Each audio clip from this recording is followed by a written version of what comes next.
finding a job can take a while. It may take a little longer than you planned.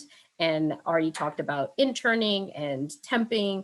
So I'm going to ask Kwame and Regina if they have suggestions, other suggestions of what students can do while they're looking. How do they stay productive? So I'll start with Regina.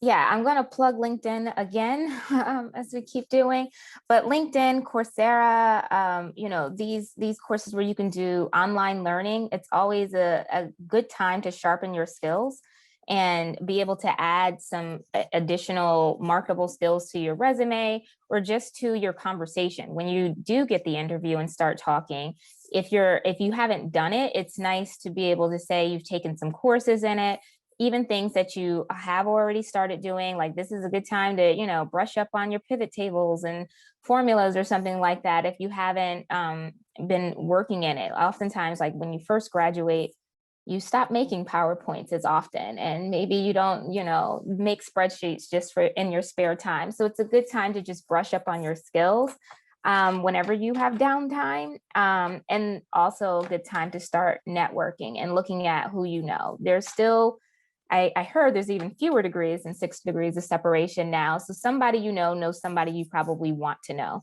So it's a good time to start looking around at who you know, even your parents, your aunts, uncles, cousins, siblings.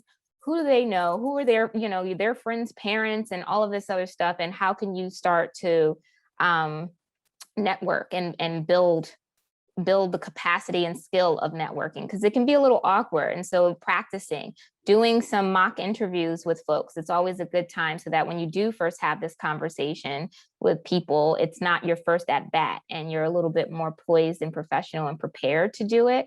Brushing up on your resume, getting some second, third, fourth eyes to take a look at it. This is also a good time, like, you're talking to all these folks who recruit for a living and have looked at thousands, millions of resumes probably collectively now. Have some eyes take a look at it to see if it's going to pass that Indeed algorithm, or make it to the top of the pile, because it all comes out black and white on our side of things. So it's a good time to kind of make sure you have the right marketing tools. So it really isn't, this is an ideal time to make sure that you sharpen your knife. I'm going to mangle this quote, but there is a quote that's like, if you have 5 hours to chop a tree, you spend 4 sharpening the axe, or something like that. You can look that up.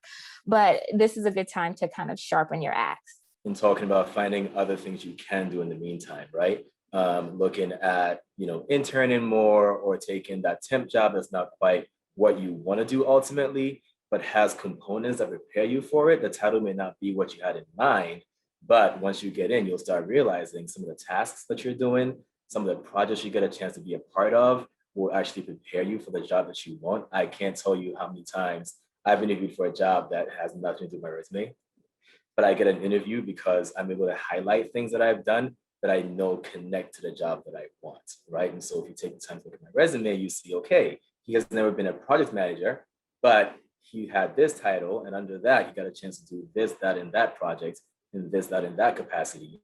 So he's able to actually handle the day-to-day responsibilities of his job, right? Because he took the time to get the experience, even though he was, say, in retail, something I've done for several years, right? So it definitely is your chance. I think any opportunity can give you a chance to gain additional skills, but also volunteering is huge.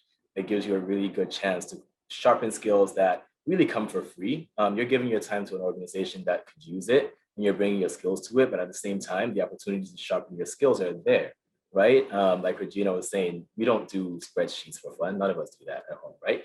But if you join an organization that could use your help doing that, you're spending time doing that on your spare time, or in between graduation and your first job, you're honing those skills, right? You're honing those skills, you're making them sharper, you're getting ready for that first paid job while doing some good in the world. So definitely consider volunteering as well.